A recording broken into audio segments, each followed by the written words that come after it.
and welcome again to my channel. I am Carlos Pedret, as you know, and as it was requested, I repeat the video of the adductor muscle complex injury. I did it last week in Spanish. I repeated in English due to some petitions I received. So let's try to share a little bit about adductor muscle complex injury. Let's present the case. This is a 29-year-old professional tennis player at that time, playing a match on clay.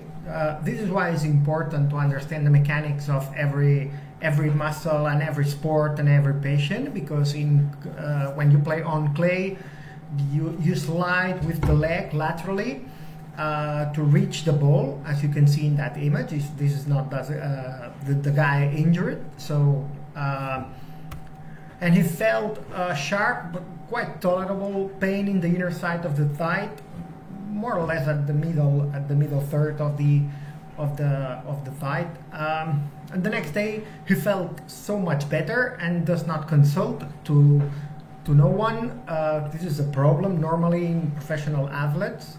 And he continued with his workouts without much discomfort, so he can go on. He played 2 weeks. He played a tournament, and he felt again this kind of acute sharp pain and discomfort there in the region.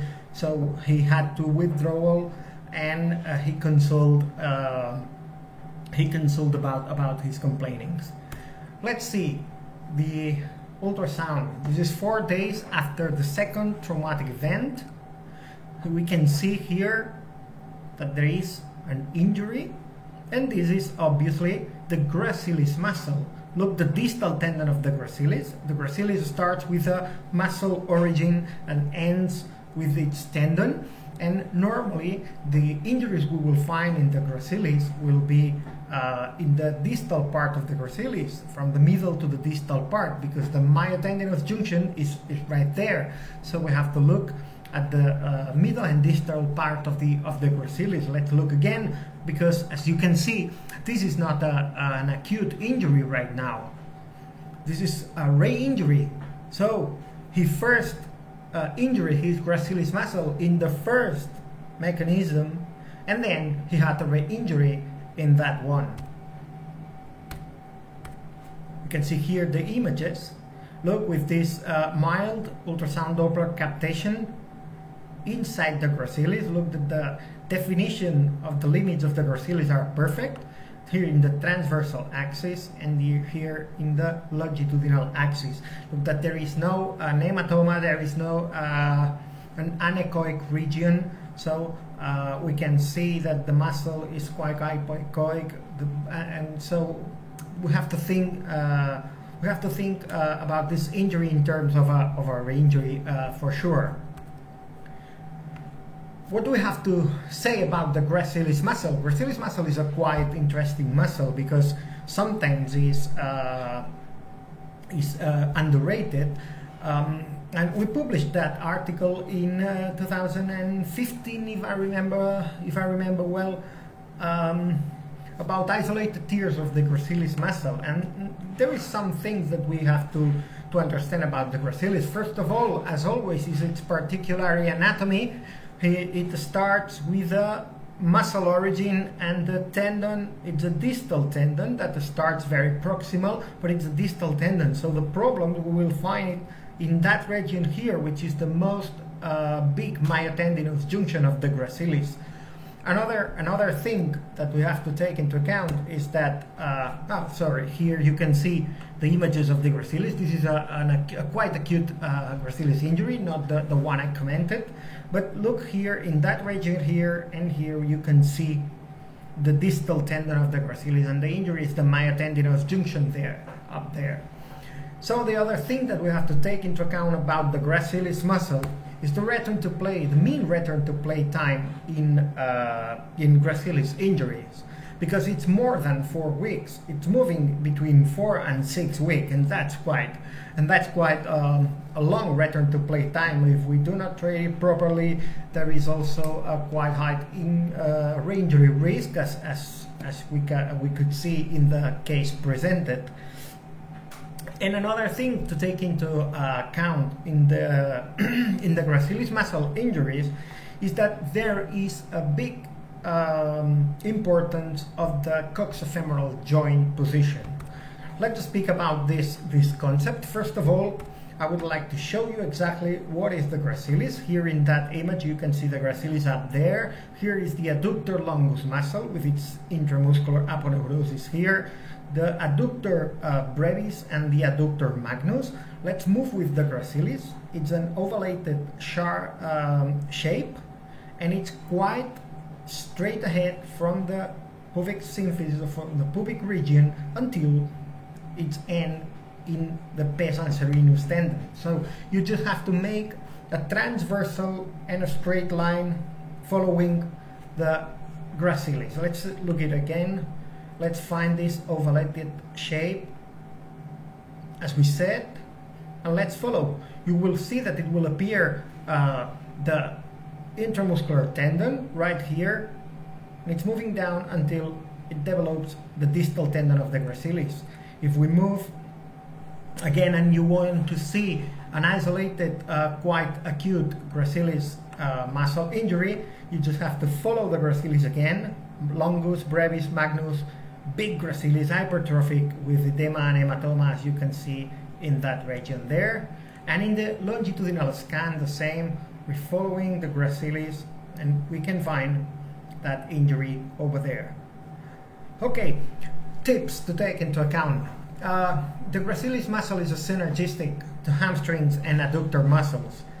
And it is very important because the gracilis muscle injuries are the mechanism is with the coxofemoral joint in internal rotation and abduction with knee in full extension. So it's like a taekwondo kick, up kick, lateral up kick, something like this in ballet dancers and tennis players and martial arts athletes.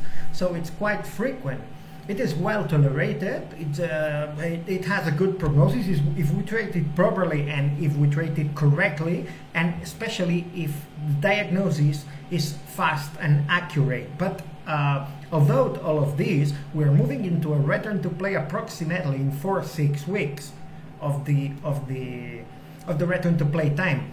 This is quite important because if we think about the adductor muscle complex, you know that the most important injuries are the adductor longus muscle injuries, but in terms of incidence, probably after the adductor longus, it goes the gracilis muscle. So we need to take into account this type of injuries. And another important thing, as I said, is synergistic to hamstrings because depending on the rotation of the hip, it acts as a pseudo hamstring. It is curious, and it is great to explain that when we were preparing that article I mentioned, I was looking for epidemiological studies about gracilis muscle injuries, and all the series I found were about racing dogs, hounds. Why is that? I spoke with a vet, which is a friend of mine, and he told me that in dogs, the hip is in internal rotation, and the position of the hip makes that the gracilis muscle of dogs acts as our biceps femoris muscle.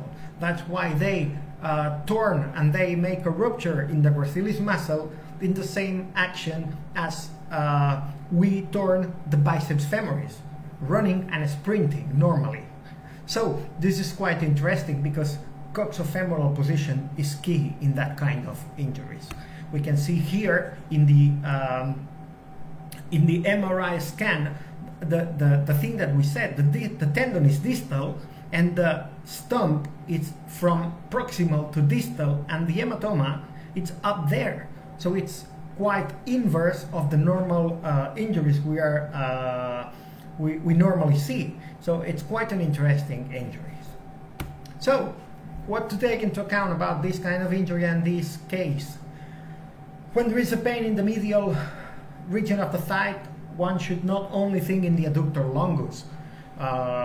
This is normal, but we scan for everything, we test everything, but we can find another injuries, not only the adductor longus. And we have to think about the gracilis muscle, because probably it's the second muscle in terms of injury incidence in that region, because adductor brevis is very few injuries, and adductor magnus, it's also very, very uncommon. In the gracilis injury, as we said, hip position is key. Needs an internal rotation with hyperstretching. And it is an injury that obviously it has a conservative treatment through physical therapy and progressive exercise guidelines, as almost always. But this injury should not be underestimated, because the average return to play ranges between 4 and 6 weeks. And if we do not make an accurate and fast diagnosis, there is a high risk of re-injury, which makes that this return to play gets higher until 7 or 8 weeks. Obviously, always depending on the degree after that. So that's all about the gracilis injury commented and the case commented. Hope you also enjoy this English video, and as you know, you can comment everything you want in the commentary section. Subscribe to the channel if you like it, and nothing else. Stay safe, and see you in the next video.